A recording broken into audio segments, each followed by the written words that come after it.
This is Kathie from The Quiet Rebellion, and today we have Kris Bordessa with us. And Kris is the author of some wonderful books and also the blogger behind Attainable, Sustainable. How are you today, Kris? I'm good, thank you. Good. Okay, so Happy to be here. I'm good, and I'm going to grab your book because I have a copy. I have a copy of both of Kris' books through National Geographic, and they're really quite wonderful. But this is the newest one, The Attainable, Sustainable Pantry. Yes. And it's great. And we're going to talk about all kinds of things. But when I was looking through the book, I have been canning my entire life, probably. Like I canned with my grandparents when I was young. Now, my Right. grandparents didn't, Same. I don't remember them canning pie filling. You know, we mostly did like tomatoes and things like that. But in your book, you taught me something new, which was that you use pectin in your pie filling, not clear gel. Right? Did I read that in there? Yeah. Yeah. And I have always used clear gel because, of course, that's safe and approved. But it's like impossible to find in my local stores. Like none of them sell it. I always have to order it online and generally from companies that I don't want to support, right? It's ridiculously hard for me to find. And now I'm Right. like, but pectin is so easy to find. And I'm It's- like, okay, that's what I'm going to do from now on. and I found that too, that the clear gel is hard to find. The reason that I do that is just because with the Pomona Pectin, the brand that I use, it allows me to use less The sugar. sugar.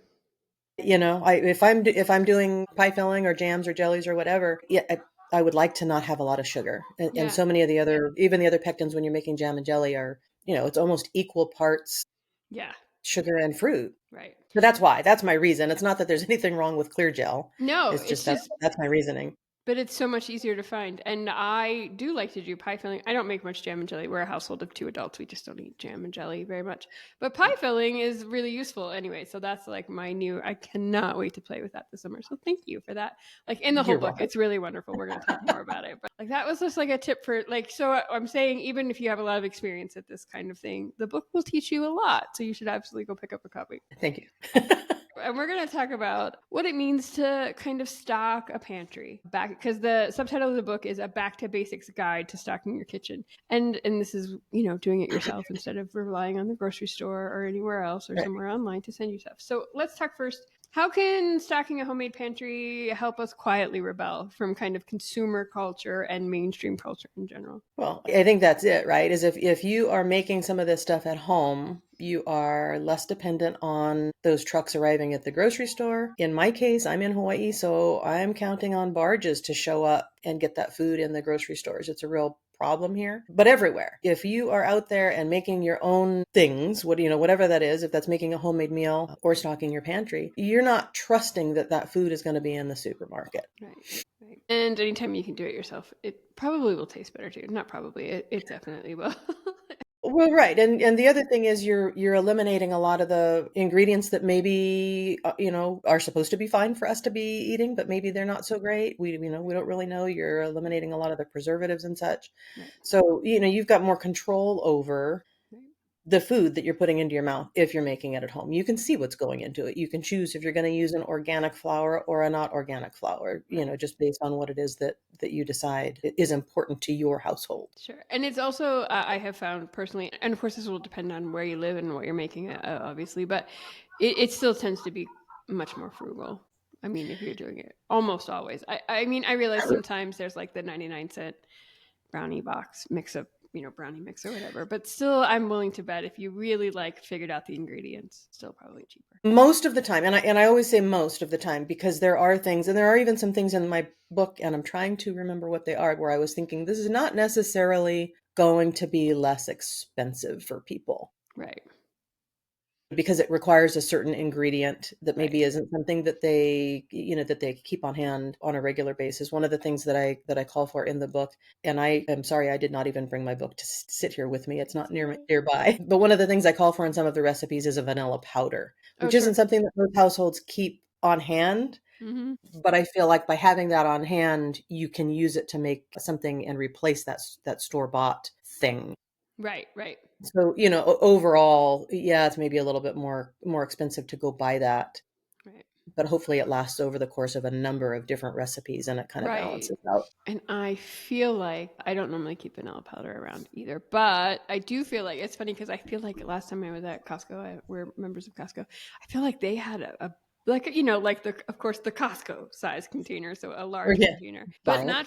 not for like for less money than I thought it should be, right? So because I know that can be quite expensive, and so like I thought, well, gosh, you don't need that much, and container would probably last a really long time. That's the thing, is it lasts, you've got that initial investment, but it does last across, numerous Right. recipes. Right, right. And I feel like that tends to be the way often with building a pantry is that sometimes the upfront investment can be a Yes, lot.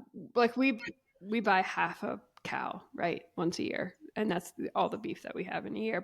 And that is a large upfront cost, right? Because you got to pay sure. for it all at once. But it does end up being cheaper in the long run, even with what we lose from, because it's on the hoof. So even with what we lose, it still ends up being cheaper than if I was just buying a couple of pounds a week at the grocery Right. store. So it's a matter of being able to plan ahead and kind of, I mean, it's kind of an investment when you start It is. talking about, stocking a freezer, stocking a pantry, Right. having it done in advance. Right. Yeah, it is a little different way of thinking, of course, but we can all do it, and we're going to talk more about that. So Okay. for folks who might be new at making these kinds of staples, what's the easiest way to start, you think? Well, I think I always, and I have said this, I mean, I'm sorry if I'm repeating myself for anybody else who has heard me talk ever, but I always say, check your shopping cart. Right. What are the things that when you're at the supermarket, what are the things that you are buying that, if you kind of think about what can you make at home? One of the easiest substitutes I think that people can make is to switch out from bottled salad dressing to homemade Oh salad yeah. dressing. That's one that we've learned over the course of, all of our corporate overlords telling us that making salad dressing is hard. It's not difficult, and you can vary it at home so much with the different ingredients and different flavors. Mm-hmm. But we think we're going to have a salad, so we're going to keep homemade bottled, or I'm sorry, supermarket bottled salad dressing in the refrigerator or in the pantry, and it's so easy to make. It's way less expensive, and Yeah. bottles of salad dressing, I don't know what you pay where you are, but oh my gosh, they're expensive. Right. I can't remember the last time I bought So some. I don't know either. I don't buy it, but every once in a while I'll go by and look, and my eyes pop out of my head when I see the price. Right.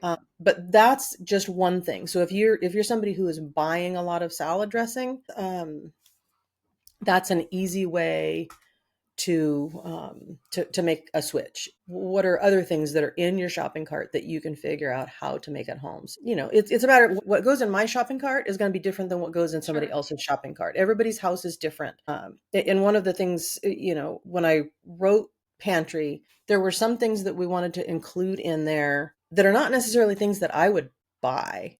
Right.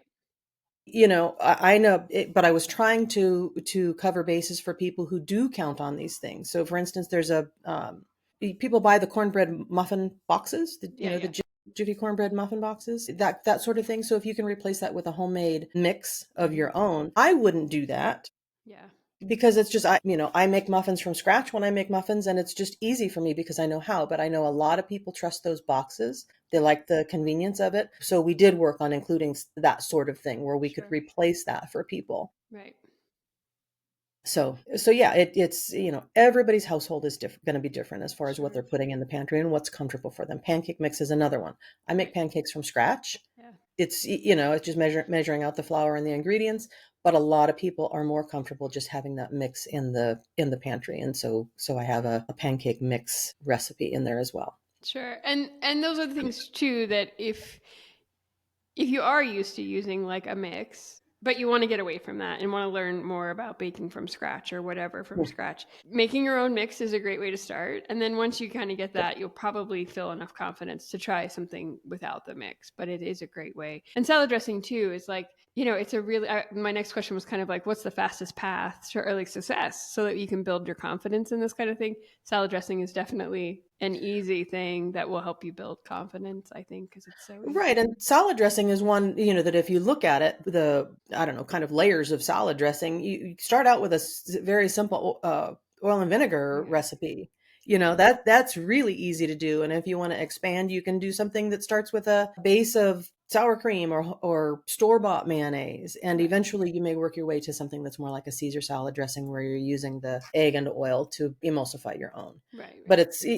it's it's different levels of difficulty, and Right. there's plenty of entry level salad dressings where people can get started. Sure. And that's the thing. Remember, everybody, like, we all start somewhere. Like, nobody starts making, like, the very first time you bake a cake, no one starts with, like, the teen tier wedding cake with the That's fancy, right. right? So we all Yeah. have to start somewhere simple. Yeah, start simple. Right. And you talk about the pancake mix too, just learning how to measure the flour Hmm. and the, baking soda or baking powder, or measuring those ingredients. If somebody is not a cook and has Right. never learned that, that's a good way to get started. And as you say, once they've done that and made that, it's highly possible that people are gonna go, "Oh, well, maybe I don't have to have the mix. Right. I can just start, why do I have to make the mix? I can just start putting it all in the bowl together to make the Right. pancakes when I'm Right. making the pancakes." And then you have more room in your pantry for other things. For other things, right, right. So yeah, it's absolutely an evolution of learning to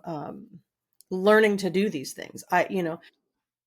I I'm on social media, and I Okay. so I interact with a lot of people on social media, and I will have people say, "Well, how hard can it possibly be to cook your own meal, or to, make your salad dressing, or whatever the thing is that they're complaining about?" And what I have learned, I grew up in a household where we cooked. Right. Right. Me too. So I had that background, but what I have learned, and some of it is just stepping back and paying attention and seeing that this is how other people operate. There are people who never learned to cook. Right. And to me, that's surprising because I always had that in my life. But I've run across and talked to a lot of people who just absolutely all they ever had was takeout Right. or ready to heat kinds of meals, store-bought stuff. They grew up with that. So when somebody grows up with that as their default, Right. how do you begin? I mean, if your default is to unwrap a microwave meal and microwave it, how do you start? Yep. How do you even do that? So yeah, that this is, I've tried to make a lot of the recipes, especially earlier in the book, accessible to people so that Yeah. they can kind of start embracing doing this at home. Sure. Yeah. Speaking of social media, I happened to come across a video the other day, and I think it was Alton Brown, but I could be wrong. He was being interviewed, and the person asked him something about, like, what do you think is the skill people need to learn how to cook? And he's like, I think people need to learn to sit down and actually read a recipe. Like, actually look through the ingredients, read all the steps before you even start. And it's funny because I don't really think of that as a skill, but when I think about it, I do that when I'm trying something new. I actually do sit down and read the recipe. And I learned that because that's how I learned how to cook when I was very young.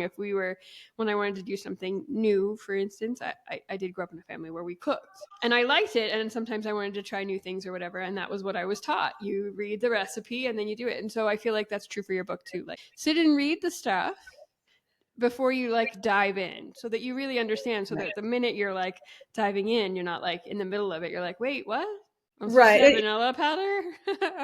Right. What does that mean? Right. We're always growing up, we're taught make sure you have the ingredients on hand before First, you start making the right, mise recipe. en place, right, yeah. With this book is, there's the recipes to read, of course, but in a Mm. lot of cases, not all the cases, but a lot of cases, there's a little bit of background to go with why Right. we're doing these things. So yeah, I do hope that people will not just go directly to a recipe and start there, but also read the background, in some cases more than others. But, Right. why are we doing it this way? Right. I dig a little bit deeper into bread making and different things Right. so people understand what they're doing, the Right. concept of what they're doing. And that really helps if you just understand the difference. Like, if you understand what makes bread rise, or if you understand what Mhm. leavens cookies or cakes, and if you understand whether it's eggs, or, you know what I mean? So, like, you have to Yeah. just understand what each thing does. And yes, you can read about it for certain, but as you read about it and then get experience, you'll have a better understanding of how all of the science of it all works. And I consciously don't think about that, right? I don't consciously think whipping the egg whites is going to make the cake lighter, right? I don't consciously think that, but I know it. Because you've had the practice of Practice. doing it. And that's the thing is this whole idea of just start. Yep. Um, because if we're, bread is the one thing that comes to, there's a lot of things, but let's talk bread. Yeah. If you've never made bread before, and I'm talking about a yeast bread, if Right. you've Right. never Right. made a loaf of a yeasted bread, you don't know what the surface of that bread dough should feel like. Right. Should it be sticky? Should it be, a little bit dry to the touch? Should there be bubbles under the surface? And we didn't really talk about that necessarily in the book as we were putting all this together. But I know, I've tried to give a lot of tips for people to get Mhm. started. But until you've had your hands on the dough, Right. I could talk all day and tell you what the dough should feel like, but you need to touch that dough and see what it feels like. I, Right. you know, I will do sourdough bread dough recipes here. That feels very different Mm-hmm. than, say, my mom's Portuguese sweetbread Right. recipe. And the Sure. Portuguese sweetbread recipe that I grew up with, I know what that dough should look like. I know when it's done being kneaded because I can see the little, bubbles under the surface of the dough. So it's just, I know people don't like to waste food. They don't want to start diving in and the idea of wasting any food to Mm-hmm. learn it. But there's a point where you've got to try some things to Right. see to see what that's supposed to be. And do you think, and okay, obviously, I, again, coming from a lot of experience, but I have things that don't turn out like Of course, everybody. We I all have did things, too. My and goodness. but it's very rare. It's not that it's not, it doesn't never happen, but it's rare that something turns out completely inedible. Right. And the other thing is, oh, I interrupted you. Sorry. No, I was you're going no to say good. No, the other. I was agreeing. I was gonna just say, like, about bread specifically.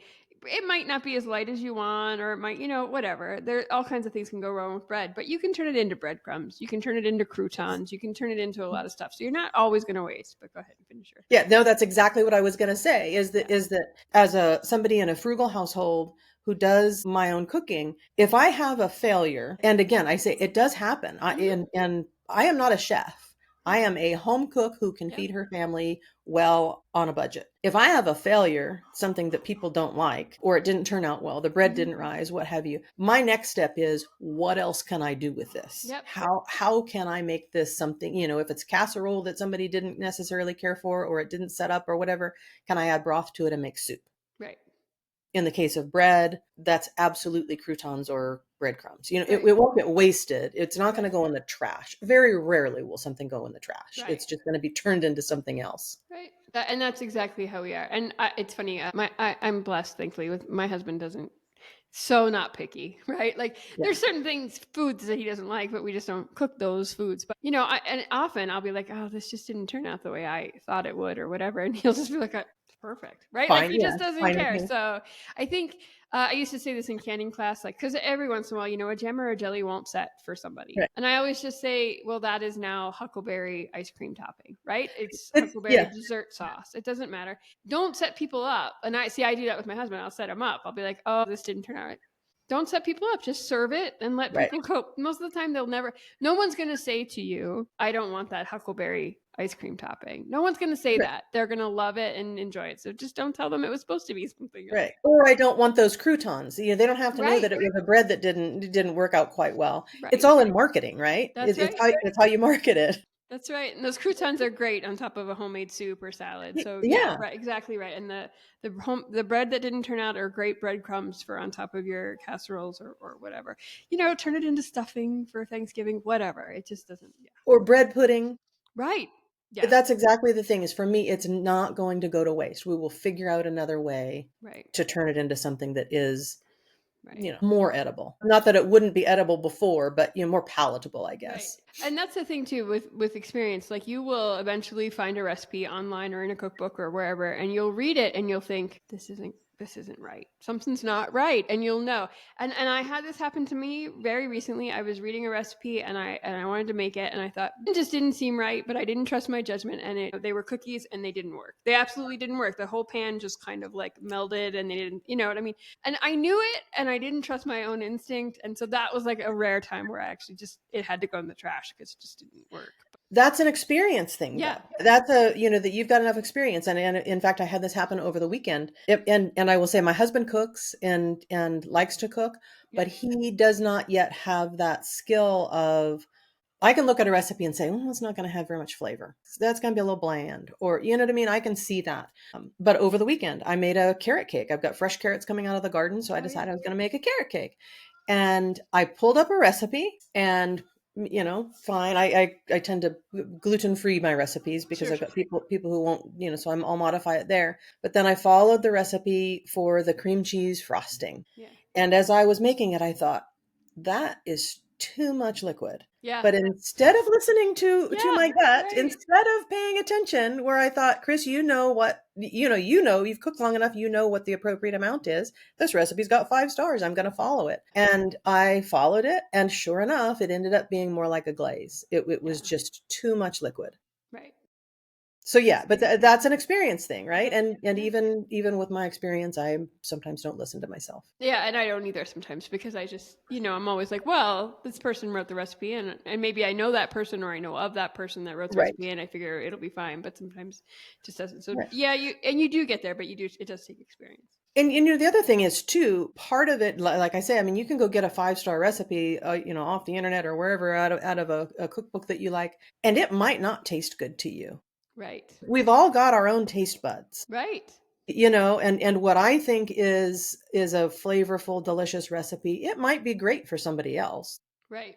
Or, if I think it's not flavorful enough, Right. it could be flavorful enough for other people. That's right. That's right. And that's important to remember when you're reading a recipe. If it seems like it's too much salt or not enough salt or Right. whatever, then you just need to learn to just adjust for yourself. There's no Right. right or wrong there. It's just there's no right or wrong with that. It's just what you like, right? That's right. That's right. And I mean, the good thing is when you're talking about cooking meals and such, it's easy enough to add spices to give it the, more flavoring Mm-hmm. if that's what you like. And it's, I remember my mom, talking about when she married my dad, that she cooked food. My mom was Portuguese and she cooked food and my dad would complain that it was too spicy. Oh, sure. And, it wasn't spicy. Well, I say that I grew up with it. I didn't think it was spicy. It wasn't hot spicy. Right, But right. for him, it was more flavor than he was used to. He was very used to very bland food. Food. Yeah. Right. So, it just depends. Yeah, right. Okay, now if someone is working full time, caretaking, doing all the stuff, right? Like Mm. modern life is just overwhelming all the time. So we're doing all these things. How can these people, us, fit homemade pantry stuff into like a very full schedule? It's Is it? hard. It is hard. I'm not going to say that it's not hard, because when you're busy and overwhelmed and life is crazy, and I mean, it is for all of us, is this your priority? Right. If that's something you want to do, and I think that, right now we're all looking at expenses and Mm-hmm. concerned about the food supply. Yeah. If this is something that we're trying to work on, it's got to be a priority. Now, does it have to take up a bunch of time? I think the way to do it, if we're busy people, and it's kind of looking at it as, I'm putting the work in now and it's going to save me time later. It's Right. just, like you say, with buying half a beef, you're Mm-hmm. putting the money in now and throughout the year you'll have the beef. If we can think ahead to what, and it depends on what your household uses. Again, it's like what things are you putting in your pantry and is it going to save you time? We're jumping way ahead into canning here, but Right. if somebody decided that they would like to have a pantry full of homemade soup, yeah, it's going to take you a day of cooking that soup and preparing that soup and canning that soup. But you've got a fast meal that you can pull Right. out of the pantry, whenever you need it on those super, super busy days. So I think it's very much a matter of, is it priority for you? What are the things that, go through the book and see what are the recipes that are actually going to be something that your family's excited about, something that is maybe going to cut the budget, and something that will save you time in the. Right. When you say that. I don't have a secret trick. I'm sorry. Right. Yeah. No, there isn't one. There isn't one. I would say maybe adjust your expectations a little bit, right? Like you're not going to be able to, if you're used to having a whole bunch of different crackers and chips and things like that in the pantry, it's unlikely that you'll be able to replace that completely. So maybe adjust your expectations a little bit. We just don't in my house. Excuse me. We don't have a lot of crackers and things around. We don't really because it's just not something that we're gonna. I feel like I want to spend my time making. So we have bread to have with our soup, not crackers, right? So Right. it's that kind of thing. But everybody has to decide for themselves. And I think that's it, is deciding, right? Right. If you're a cracker household, Right. maybe that's what you buy. Maybe you're not doing a DIY version of the crackers. Maybe you Right. don't have time for that and that's just too much headache for you. That's Right. fine. Right. Every household is going to have to decide where is your very, very precious time going to be best Right. spent, Right. because it is. Right. And I would also say if you like to have cookies, for example, if you're used to buying cookies are really easy to make, I think, and it doesn't really take any longer to make a double batch. I mean, a Right. little bit longer baking maybe if depending on how much you put it in your kind of oven, whatever. But still, you can then freeze those cookies and they're fine, Right. right? They're And excellent. and that is something that I cover in the book, is how, Right. because I know a lot of people will depend on the ready-made tubes of cookies, Oh, or the, sure. Hmm. the little cookie, the balls that come on the plastic tray, I think. Um Oh I, yeah, I think, I think I know. I think I know what you mean. I think I bought one time that was like a school fundraiser. It was like a yeah, bucket of like little just balls, little and frozen, yeah. and they So were that's not something I great. talk about is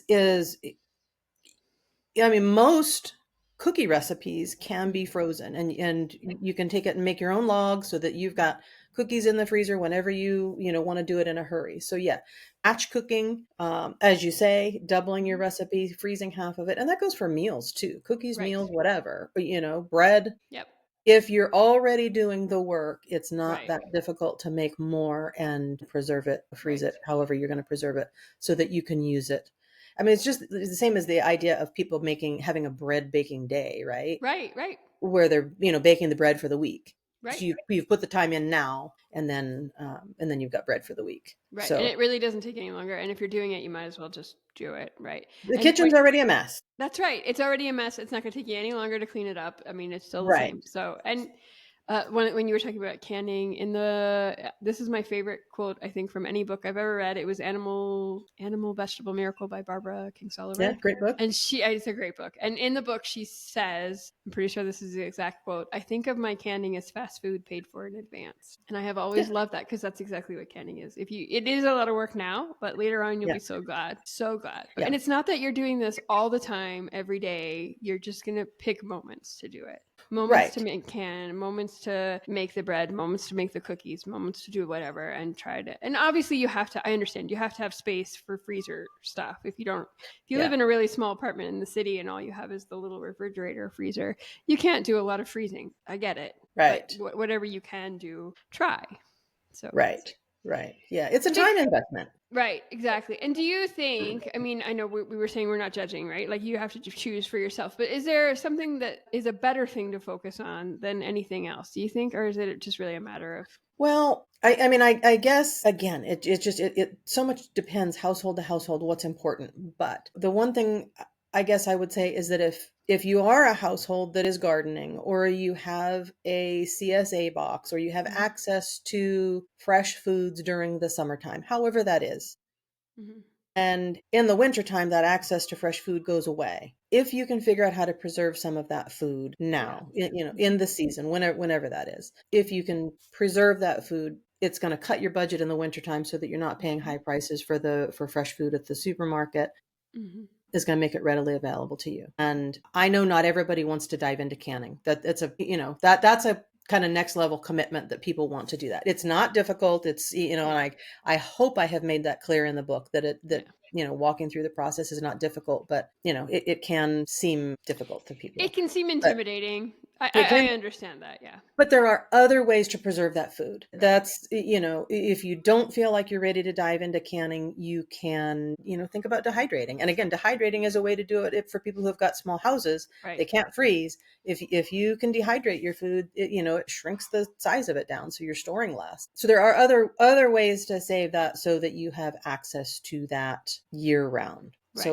So I guess that's one thing to consider, that making sure that you've got that food in more of a year-round availability. It's going to cost you. It's going to cost you less overall, even if Right, you have to go invest $100 in a dehydrator.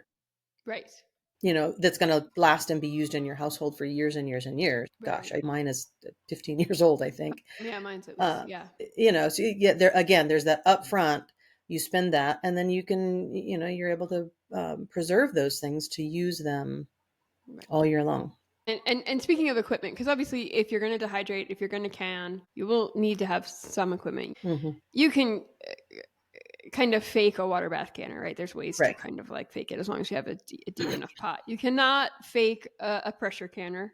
We're going to talk about that a little bit more here in a second. And yes, you can dehydrate some things in the oven without like a dehydrator. Right. I saw that some of the new air fryers have a dehydrator button on them. Yes, I don't they know how do. well they work, but so like if you already have that, definitely use it. And if you don't, and if you live in a dry climate, you can dehydrate herbs by hanging them. You don't have to use a Right. dehydrator. Like I live in a dry climate, so I just hang my herbs, but I put other things in the dehydrator, apples slices or zucchini Right. slices or whatever. So yeah, and don't forget that you can shop used. Everybody, look around, shop Right. Facebook Marketplace for a Oh, dehydrator. absolutely. Absolutely. Secondhand works in a lot of cases. Yeah, yeah. I think that when you talk about like the air fryer Mhm. dehydrator or alternative, doing the oven, whatever, I think it's a great way for people to get started and see if Right. it's something that they like. It's kind of Right. entry level. The Mhm. problem I've found with using kind of those alternative methods and not an actual dehydrator is scale. Yeah, The yeah. dehydrator allows you to do more at once. Yes, that's true. So if you've got an air fryer with a dehydrator setting on it, try and see if you like the, dried apples or whatever it is, or if you're going to dehydrate peppers to throw into a soup, Right. try it and see maybe before you invest. Yes, then the next thing is Right. secondhand. So much of this stuff can be purchased secondhand at, less cost. Right. And especially if you're just getting started and maybe you don't want to spend, I don't know what a new dehydrator costs because like you, I've had mine a really long time. And Yeah, so they, I'm sure they're $100 minimum. So probably more so for a good one. So definitely, if you can find something secondhand as a good name brand, go for it. I'm all right. for it. Right. And I think that's, and of course, I think right now we're going into a time when people are more interested in doing this, so maybe they're going to Right. be a little bit less available. But Right. Right. Right. I can say over the years I have picked up I mean, I think most of my canning supplies are secondhand Oh from yeah. That, garage sales or thrift stores. yeah. I didn't go buy it new, so that's absolutely a way to save and getting started. But like I say, with so many people starting to pay attention to this and be interested in figuring out how to preserve their foods, they might not be as readily available as they have That's been. People that's not true. getting tired of a project and getting rid of stuff. Right, right. Years ago, this was just a weird little story. When I first moved to Montana, so I've been here 25 years now. So 23 years ago, anyway, we have a weekly sale newspaper. So this was before Facebook Marketplace and Craigslist and Right? all that stuff. But there's a weekly paper, and in the paper, somebody had advertised hundreds of canning jars for Gosh. sale. And I was like, yeah, whatever. No one has hundreds of canning jars. But I called and, this lady gave me directions to her place. She lived way out in the middle of nowhere. It took me forever to get there. And when I got there, it was a little old lady and she quite literally had boxes and boxes and boxes of canning jars. And like on the side, it was like applesauce, 1986. Yes, yes. And and I think I bought 10 cases of jars from her for like next to nothing. They would be a lot more now used than they were then. But I still very truly have a lot of those jars. Obviously, some jars have broken and chipped and whatever over the last 20 some years. But yes, do if you can find them secondhand, buy them. But yeah, I agree. They're probably going to be a little more difficult to find these days. Yeah, I think that it's going to be a little bit more challenging, but I agree. I have, same thing, secondhand boxes of Yeah, stuff that have been labeled by somebody, some auntie somewhere that, yeah, made her canned peaches and right. marked that way. And those jars can be used over and over and over again. That's right. Right. So let's talk a little bit about safety because if you're used to buying things in the store, sauerkraut, say in the refrigerated section of the jar, if you're going to start fermenting your own or dehydrating or canning or any of this stuff, it can seem overwhelming and it can be fearful because there are obviously safety concerns. Hmm. So what would you say to someone like how they can feel confident in this? Like obviously, I know you talk a lot about the safety of canning in this book, so Right. let's talk about that. Yeah. I think the most important thing, especially if we're talking about canning specifically, Mm-hmm. is to use trusted sources. That's right. And it is really a kind of maze of confusion out there on the internet Mm-hmm. with finding and using trusted sources. Yep. We have the National Center for Home Food Preservation. They are the be all, end all Mm-hmm. answer to safe canning, and they have recipes. They reviewed the recipes in my book for safety. This is, as far as I know, mine is the first book that they've done this for. I really, really wanted to make sure that people knew that the recipes in the book could be trusted. That doesn't mean that somebody who hasn't had theirs reviewed are necessarily unsafe, Right. which is where the problem is, right? Right. Is just because they haven't said it's safe doesn't mean it's necessarily unsafe, but they're also not out there doing reviews. They're not out there, and it is really, really difficult to find anybody who will test recipes. Right. And the internet is like the Wild West right now, Mm-hmm. and people out there making recipes, some very obviously thumbing their nose at safety guidelines. Right. Anything that says rebel canner on it, I hope people will run from. Mm-hmm. But then, I think there are some situations where people think they're offering a good recipe and maybe it's not because they're not up to date on what's safe. Right. It's a really, really difficult thing to maneuver. So safe sources, if I have a web page on my site that is a list of safe resources. Right. But typically it's the National Center for Home Food Preservation. They're great. There is a book out there that's put out by University of Georgia, who Mm. hosts or houses the National Center. That's called So Easy to Preserve. And then the Ball Canning Company recipes are considered safe. Right. The National Center does not endorse anything. Right. They will not endorse. I mean, they reviewed my book for safety, but they will not endorse it. Right. So the whole thing is just very weird, and it's all tied very much to funding and can they test things. I really, really wish there was more testing being done. Right. And the thing to remember about, like, especially about canning and Rebel canning and everything, is people will always be like, well, I have canned sour cream forever, right? Like we don't can dairy products. Right. We never died. We never died, right? But the thing we need to remember is that sometimes, like, botulism isn't always present. It just Right. can be present. And It so can be. you don't know. You just don't know. Right. And so, Right. yeah, and honestly, like, this is, again, adjusting our expectations. If the world as we know it, if there's some sort of zombie apocalypse or whatever, I will live without sour cream, right? Right. Like, so I don't want to, I personally don't want to spend my time doing something that, like that. I just don't need to can butter or whatever. I can put it in the freezer. And if something happens and I can't keep my freezer frozen, then I'll be fine for a while or whatever, so. Right. So I mean, because, and that's the thing, right? Is botulism is the risk when we're talking about low acid foods, and right, dairy falls in that low acid food thing, the meat, right, the broths, and some of those low acid foods can safely be canned in a pressure canner. right. Okay, that's the only way to can those things that are safe. But there are some things that are just absolutely, you can't even pressure can them to be safe. Right. So yes, the canning the butter, the canning cheesecake. There are people out there canning cheesecake. Oh my goodness, people, maybe there's not botulism there in that particular jar, and maybe your family did eat it and didn't die. But is that something you want to risk? I mean, why would you risk that? Right, You exactly. know, I've never understood this. I've honestly never understood this. I understand not needing the government to tell you what to do. Thank you very much. I get it. But also, my life is probably worth just following people who have actually spent the time testing. yeah, that right, right. Is Yeah. it that important to you that Yeah. you own the government or whatever it is you're doing to risk your family? I mean, people die from botulism, and Yes. there have been cases recently. Yes. There was a case in France last year that, Oh yeah. I remember somebody, hearing about this. it was some kind of fish. Was it sardines or something that It somebody was a fish. I don't remember canned what. and served, and people died. Right. And fish can be canned safely. Yes, it I'm can. not that Absolutely. is Yeah. something that can be done safely by using pressure canning. But a lot of people are out there saying, well, water bath can it, and you do it for a long time. Hello, mush. Yeah.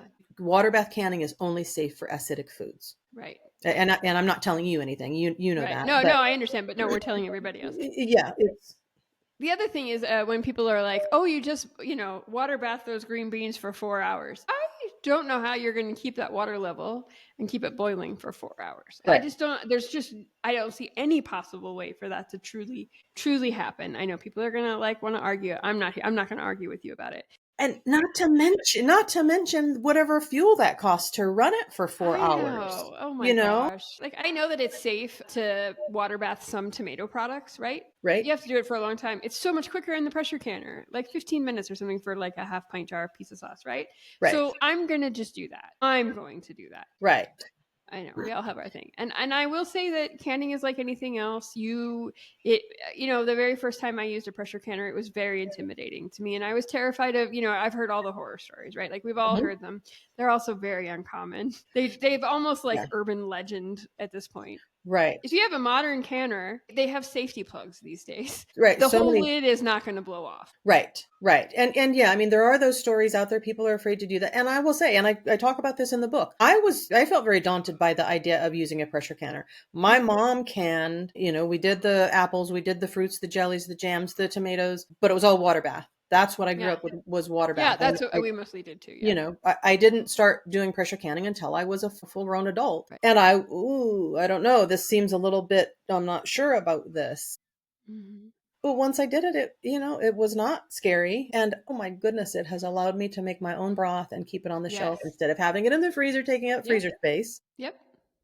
I'm not buying boxes. So, yes, it's such a savings. It's not scary. And if people are scared about canning, whether it's water bath canning, because that can be daunting for people too, or if they're, I've done some water bath canning and I want to get into pressure canning, find somebody who can hold your hand. That's right. There are, throughout the United States, there are the cooperative extension offices where they have canning classes that people can attend in person, and, so you can kind of see it. Find somebody. I mean, I don't know how you find somebody who's out there doing that. Put a message on Facebook. Right. And find somebody who you can stand in the kitchen and watch do it so that you can see all of the different processes. That's right. Yeah, it's just a matter of, and then the other thing with the pressure canning, and I recommended this in the book too. If you are starting and you're not sure how the whole thing works and you want to see it, can some water. Start by just canning several jars of water, and that way you can see how the process works. You're not wasting anything. That's right. Yep. Maybe a couple of Just lids. try it. And absolutely right. A couple of lids. And I would say if you're just practicing anyway, if you happen to have a used one, like if you're just canning water just to practice, you can use a second hand lid just to test out Yeah, things. Do you absolutely. know what Yeah, I yeah, mean? yeah. Yeah, you don't even Yeah. have to waste a brand new lid to do that, just if Yeah. you're experimenting. So, and I used to teach classes in Montana where I live. We don't have a master's food preserver program. We don't have that here. So I used to teach classes at our local community college. I haven't done that in a number of years, but I see that there's somebody else teaching classes. Look around. Yes, you'll find somebody. Yeah. And in the classes that I used to teach, we would actually walk through the process. We would actually fill a jar and we would actually put it through the canner just so everybody could get some experience, just so you could Right. understand I'm not going to die if I do this, right? Right. And so I think it's just, yeah, if you can, and if you ask a neighbor, ask somebody that ask at your church, or put up an ad on Facebook or Craigslist and just say, I really would like to learn how to can I come watch you? Right. Right. Yeah. Yeah. And it's, So, they gives you the chance to see what the product looks like. mhm. If you're doing something like jam or jelly, you can see what the texture looks like before it goes in the jar. You can see what it looks like after. You can see what a sealed lid looks like. Right. People always ask that. How do I know it's sealed? Right. Right. And You'll know when you take the ring off. I mean, But you'll know. yeah, right. Because I use the reusable plastic lids that are the two-part, right? They have the ring and whatever, and they're not like the single-use lids that you can like obviously see and hear, right? Like every canner in the world loves the ping of when a jar seals. That's right. Yeah, the two-parters don't do that. And So, see, I want to point out though, I think I've used the two-part, the reusable plastic lids with the rubber ring. Yeah. I think those are a 201 lids. If you're a new canner, stick with the I actually lid. agree. I do agree. They're a little They're fiddly. advanced. Yeah, Yeah. it's an advanced canning technique. When you're first getting started, absolutely start with the single use. Yeah. Plus, if you're buying new jars, if you have to buy new jars and you can't buy used, they're going to come with right. That's right. lids anyway. So yeah. I agree. Actually, there are certain things that are. So I agree. Start with making a jelly or applesauce or something like that, and then move into like the salsa, which is a pickle more or less, and can be done in the water bath, right? So things that you normally eat, start with that. And then go. And the other thing, because in Kris's book, she does talk about like fermenting versus dehydrating versus canning and freezing. These are all wonderful ways to build your pantry, and just know that things are different. Like how you like things. We quite like canned green beans at my house. I know there's a lot of people who think they're disgusting. We like them canned, so I can them. But I don't like canned peas. So I freeze peas. Well, that's it. Is everybody's, I certainly don't want people to go can a bunch of black-eyed peas if it's not something that they eat. Right. That doesn't make any sense. Choose the things that you eat. I don't like canned green beans, so I don't make them. Right. So you don't make them. Right. Exactly. That's just, I like pickled green beans, and that leads into too, if you're pickling things, if you're putting things in a vinegar brine, those can be water bath canned. Right. Exactly. So if you maybe have green beans coming out of the garden and you don't know what to do with them and you don't have a pressure canner, you can still preserve them, but they have to be pickled in order to work in your water bath. So that's all stuff that I cover, I hope, clearly in the book. You do cover really clearly. One of the things you also talk about in the book, and because I'm older, I guess. You're not older than me. But I have just water bath canned. But one of the things that you talk about in the book is using the steam canner, which is a newer method of canning, like newer certainly in the last 20 years, something like that. Yeah, probably. And Even more recently, new and approved by the National Center for Home Food Preservation. They've only right. just, I'm going to say maybe in the past 5 or 6 years, have they approved it for a safe replacement for that water bath canner. So I have not really delved into it, but I'm also quite comfortable with the water bath. Yeah. But I am getting older and lifting the heavy water bath canner, and so I'm like, okay, so this summer, new to me, I'm steam bath. I'm gonna try Are you going steam to try bath. it? I am with the things like applesauce, for instance. We make a lot of Yeah. applesauce at my house. We love it, so I'm gonna try it for that kind of thing, or like a pie filling we were talking a little bit about.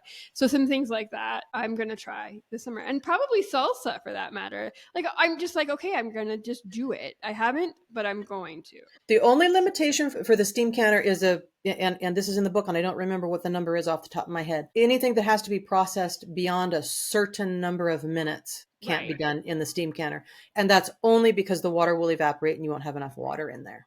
Right. And I will have to check that because I do live above, because with canning, we add time for water bath canning. We add Right. minutes based on elevation. We add pounds of pressure for pressure canning. So I have to check that because I do live, I just live a little above 3,000 feet. So Right. it's not like, but you do have to add, I do have to add time for that. Yeah.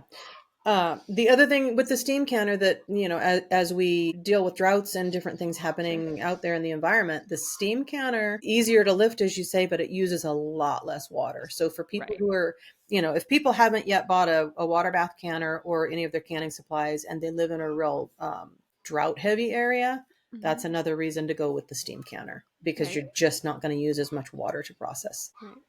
I happen to have it. It was a gift, but several years ago I did a free canning presentation for one of the local Ace hardware stores, and they gave me as a thank you gift. They didn't pay me for my time, but they did give me one of those electric water bath canners from Ball. It's a Ball canner, but it does have on the line like a steam bath. You can use it for both, and I don't know. I just haven't done it, but now this summer I'm gonna try it because it is a lot. It's like this much water versus Yeah. gallons and gallons of water. Yeah. So for those of us who are like us, who have always done it a certain way, perhaps it's time that we learn a new skill that Try is something. safe Yeah. and tested and approved, and we could try something that will be easier for us, probably in a lot of ways. I mean, goodness, sometimes it takes forever it feels like it takes forever for it to come to a boil, right? But the steam Right. bath isn't, it's not going to take any time at all. And the steam bath is a lot faster as far as coming up to that Temperature. boil. So in fact, I'm going to visit my mom in a couple of weeks and she cans, but I'm thinking that I'm going to maybe take her down to the hardware store and pick up a steam canner for her. I Right. think that will be easier for her to lift stuff around. Right. So we all have things to learn, right? Yeah. So it's an ever evolving process, and it will obviously feel whenever you're starting something, it feels one starts out as an expert. It always feels awkward, but the more you do it, and so I'm prepared for the steam canning to feel awkward Right. until I get the hang of it.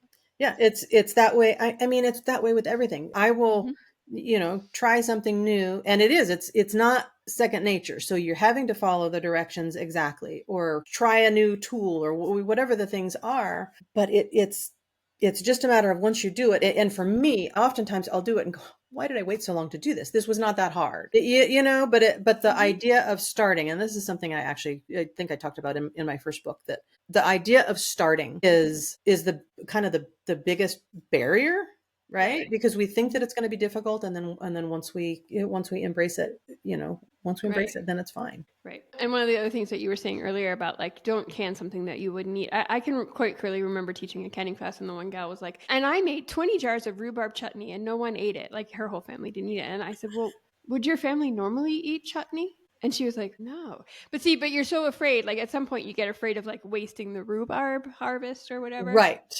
Still don't make things you're not going to eat because you're still just wasting it and you've also wasted your time. Right. And you know what? The same thing, you've wasted your time with that with canning, but the same thing goes with stocking your pantry. If you're, out there worried about the budget and food supply issues right now, people are out there buying dry beans. If your family doesn't like lentils, a shortage of food is not going to make them like lentils. Don't go buy lentils. Go buy a kind of bean that they like. So I have to say that to people a lot. If you don't like it, don't buy it. If you don't like it, don't plant it in your garden. I don't care how easy it grows. If you are not going to eat beets, you're wasting time. Right. Exactly. Right. And don't plant 15 plants of zucchini, you'll never be able to eat it all unless you're planning on donating it.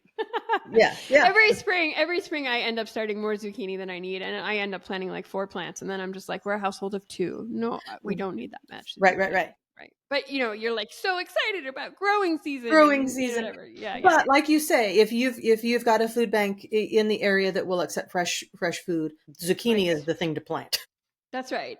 We It's have a community refrigerator in my little town, so mm, gardeners can just throw stuff in the refrigerator, and anyone can come and take it at any hour of the day. It's like outside of right. a We've got school, one and you too. can just. And every time I go to drop stuff off, I'm not kidding. Every single time I go to put something in there are lots of zucchini in It's there. zucchini. So, That's funny. I mean, there's other things too, but there has never been a time where I've gone and there hasn't been zucchini. Yeah. So it's one of See, now those things. zucchini does not grow easily here. Oh yeah, see, it's super easy here. That's the one thing that has been really a gardening challenge for me is that zucchini does not grow well Yeah. here. So I do not have a surplus. Right. So it's something here that like it's everybody Sure. has it. And It's one of everybody the knows doors. that, right? Right. And it's like my neighbor down the street. I don't grow rhubarb, but my neighbor 2 doors down does, and I'll come home and it's hanging on the door. Right. Like she just drops it off. Yeah. So don't feel bad about sharing stuff. So and this is one of those things when you have a homemade pantry, I think that it also means that maybe you're relying a little bit less on the grocery store, which means people who don't have the ability, don't have the money, don't have, maybe who just cannot do things for whatever reason, you're not straining the resources at the stores, which I feel like is important too. Right. If I've got a pantry full of the food that we eat, and I notice this, we have a hurricane season Sure. here, and I noticed this when we have a incoming hurricane that the lines at the grocery store will be out the door, Sure. people going and buying the things because they don't live the way I do, and that's part of it, right? This is just natural for me. This is the way I Right. grew up. It's natural for me to have a pantry full of food. But when there's that incoming storm, because I've got a stocked pantry, I don't have to go get in that Yeah. line. I don't, Yeah. I'm good. Just maybe I go get chocolate. Right. If I'm honest, maybe I go get chocolate. But yeah, for the most part, it's just I'm fine. I've got what I need just because that's normal day to day eating Right. for us. That's normal. And then also if there's a hurricane that comes and I've got a pantry full of food, I can share that with people. That's right. I kind of hesitate to share my canned goods with people. I mean, unless it's people that I'm very, very familiar with, just because of the Right. safety issue. Because they Right. don't, how do they know that I've used safe methods? That's a difficult one. If somebody gives me canned goods, I I'm have not to know going. them pretty well. I admit I have to know somebody pretty Yeah, well to accept I will accept it. I may not eat it. right, And I mean, exactly. like the neighbor will give me pickled beets often, and I'm like, okay, well that's fine. Like I feel like that'll be fine because Right. because of the amount of vinegar in there. Yeah, so I understand that. I do wonder. Yeah, you got to be careful, and we don't want to make anyone sick, and we just want to be careful. Yeah, absolutely, Right. absolutely. All right, Kris, do you have any other final words about building a pantry from scratch? I know we could talk about this for hours. I know we could. I mean, it's just that whole get started. Yeah. Get started. Pick one thing. Maybe it's something that you use all the time. Maybe it's something that you think, well, that would be fun to have around. And I don't usually buy that, like hot cocoa mix. I don't usually buy hot cocoa mix, but boy, it'd be fun to have that here, so that when we're sitting around the fire, we can make hot cocoa. But just kind of dive in and try. Okay, and obviously Kris's book is a great place to start, but Kris also has a great website. So, Kris, tell us where we can find you online so we can find all these good things. I am at attainablesustainable.net. Attainable Sustainable on pretty much all of the social media stuff. You can find me there. I tend to be pretty active on a couple of those social media things. If you got questions, let me know. I'm happy to answer questions for people and encourage people to get started. And sometimes it's just a simple, it's a simple question that you have, and easy for me to answer. That's right. But mostly just do it. Right. And her website is full of great recipes and tips. And if you sign up for Kris's newsletter, because I happen to be a subscriber to her email newsletter, you have lots of really great, it comes to your email box and there's plenty of links for you to click and things for you to learn and do. And I agree, just get started. Just get started. Great. Yeah. Great. Well, thank you so much for talking with us, Kris. Thank you so much, Kathie.